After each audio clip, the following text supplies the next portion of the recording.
Facial के बाद skin care कैसे करें?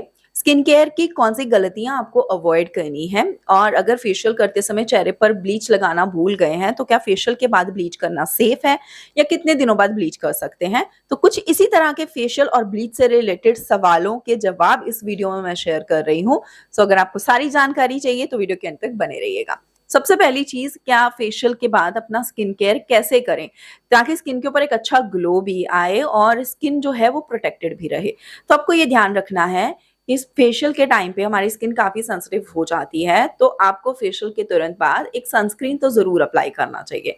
जिस दिन आपने फेशियल लिया है उस दिन चेहरे के ऊपर साबुन या हार्श फेस वॉश इस्तेमाल ना करें। अगर आपकी स्किन केयर रूटीन में आप retinol, AHA, BHA, PHA, skin exfoliating वाले सीरम्स यूज करते हो, तो जिस दिन आप फेशियल कर रहे हो, फेशियल के 1 हफ्ते तक आपको इस तरह के सारे सीरम्स जो हैं वो बंद कर देने चाहिए और इनको स्किन केयर रूटीन में थोड़ा-सा पॉज़ करके होल्ड पे रख देना चाहिए। क्योंकि ऑलरेडी जब हम फेशियल लेते हैं तो स्किन के ऊपर डीप एक्सफोलिएशन होती है, पोर्स ओपन हुए रहते हैं, डेड स्किन फेशियल के दौरान हट जाती है काफ़ी हद तक। तो ऐसे में हमें ज़रूरत नहीं है एडिशनल सीरम्स लगाने की, और अगर आप सीरम लगाते भी हो तो होता क्या है कि स्किन की जो सेंसिटिविटी है ना वो और बढ़ जाती है और ट्रिगर हो जाती है, जिससे कि चेहरे के ऊपर रेडनेस होने के चांसेस बढ़ जाते हैं। तो ये सेफ नहीं है। इट्स बेस्ट कि अगर आप अपने स्किन केयर रूटीन में इन सारे सीरम्स को यूज करते हो तो फेशियल के 1 हफ्ते तक इनका जो इस्तेमाल है उसको थोड़ा सा होल्ड पे डाल दें और अपने स्किन की केयर के लिए सिर्फ सिंपल सा स्किन केयर रूटीन फॉलो करें, जिसमें कि आप एक माइल्ड फेस वॉश यूज करें। उसके बाद चेहरे के ऊपर एक माइल्ड मॉइस्चराइजर, क्योंकि स्किन को हाइड्रेट रखना बहुत जरूरी है, एंड देन आपको अप्लाई करना है सनस्क्रीन। फेशियल के बाद स्किन केयर के लिए बस ये सिंपल सा स्किन केयर रूटीन बहुत ही बेहतरीन काम करता है। मॉइस्चराइजर स्किप नहीं करना, क्योंकि स्किन के अंदर हाइड्रेशन बहुत जरूरी है। हाँ, एक सीरम ऐसा है जो आप जरूर लगा सकते हो जो फेशियल के बाद ग्लो को बढ़ाने में भी मदद करता है, और वो है हाइलुरोनिक एसिड सीरम। क्योंकि एज आई मेंशन की स्किन एक्सफोलिएशन हुई रहती है, पोर्स ओपन रहते हैं, तो ऐसे में हाइलुरोनिक एसिड सीरम स्किन के अंदर जाके स्किन को अंदर से हाइड्रेट भी करता है, स्किन के ऊपर एक सूदिंग फील भी देता है, एंड एकदम बाउंसी हाइड्रेटेड स्किन वाला लुक भी इनहांस होके आता है। तो फेशियल के ग्लोइंग इफेक्ट को अगर और बढ़ाना है तो सिर्फ हाइलुरोनिक एसिड सीरम लगा सकते हो, बट ध्यान रखना उस सीरम में कोई और सीरम साथ में मिक्स नहीं होना चाहिए। हाँ, विटामिन सी सीरम भी अवॉइड करना चाहिए। बहुत सारे केसेस में विटामिन सी सीरम भी सेंसिटिविटी को ट्रिगर कर देते हैं।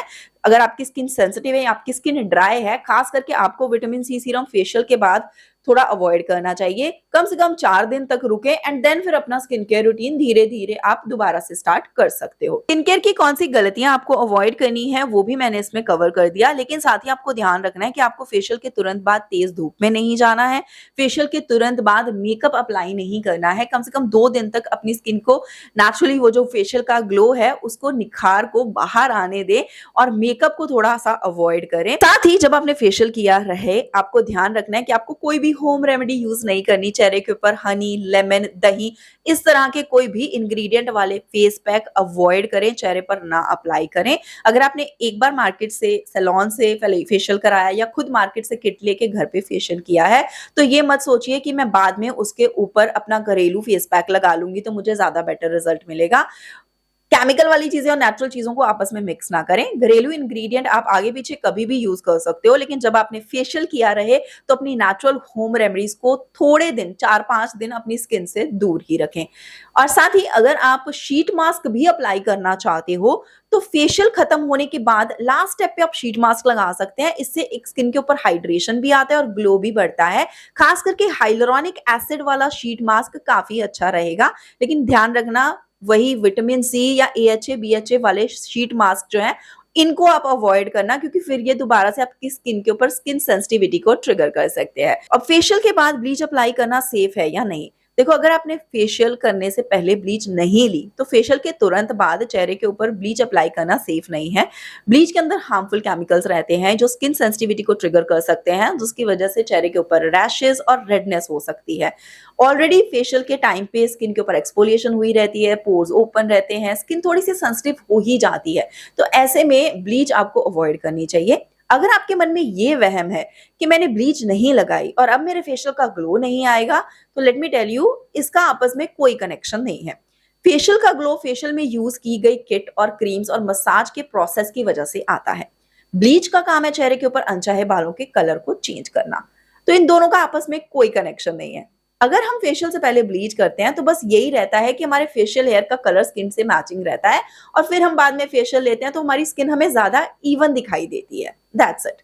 सो किसी भी रीजन की वजह से अगर आपने पहले ब्लीच ले ली है तो आप बाद में फेशियल ले सकते हो, देयर इज नो इशू। लेकिन ऑलरेडी अगर आपने फेशियल कर लिया है तो तुरंत ब्लीच ना लगाएं, it will be not good for the skin. त्वचा के लिए ये सही नहीं रहता। आप कम से कम 7 या 8 दिन का वेट करें और उसके बाद अगर आपको जरूरत लगे तो फिर आप ब्लीच लगा सकते हैं। 2 से 3 दिन के बाद भी आपको ब्लीच नहीं लगानी चाहिए। तो कम से कम 1 हफ्ता या 10 से 15 दिन का इंतजार करना चाहिए फेशियल के बाद ब्लीच अप्लाई करने के लिए। लास्ट में अपना एक पर्सनल एक्सपीरियंस ऐड करना चाहूंगी। आजकल मार्केट में मिलने वाली फेशियल किट्स में कुछ ऐसे स्टेप्स रहते हैं जिसमें AHA BHA वाले इंग्रेडिएंट रहते हैं और प्रोटीन ब्लीच का स्टेप रहता है। तो अगर आप कोई ऐसी किट यूज कर रहे हो जिसमें ऑलरेडी AHA BHA वाला स्किन पीलिंग स्क्रब है या फिर प्रोटीन ब्लीच है, तो उस तरह के फेशियल से पहले आपको कोई भी और केमिकल ब्लीच लगाना अवॉइड करना चाहिए। ये गलती मैंने लास्ट ईयर की थी। वो ब्लीच वाला वीडियो मेरे चैनल पर है। उस ब्लीच के बाद मैं फेशियल करने ही वाली थी और जैसे ही मैंने फेशियल करना स्टार्ट करा, वीडियो मुझे बीच में ही रोकना पड़ा क्योंकि तीसरे स्टेप तक पहुंचने समय ही मेरी स्किन के ऊपर बहुत ज्यादा रेडनेस हो गई थी। तो आजकल की फेशियल किट्स को यूज करने से पहले उनके पीछे दिए गए स्टेप्स को थोड़ा ध्यान से पढ़ें, फिर ही इस्तेमाल करें।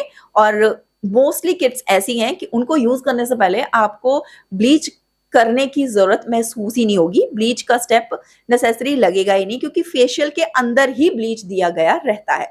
तो आज का ये फेशियल टिप्स वाला वीडियो अगर आपको पसंद आया है, फेशियल के बाद अपनी स्किन केयर कैसे करें, इसको लाइक करना, शेयर करना। और फेशियल और ब्लीच से रिलेटेड बहुत सारी वीडियोस है मेरे चैनल पर, कुछ मैंने डिस्क्रिप्शन बॉक्स में दी है, उनको भी आप चेकआउट कर सकते हो। That's all for this video. Thank you so much for watching. Love you all and bye.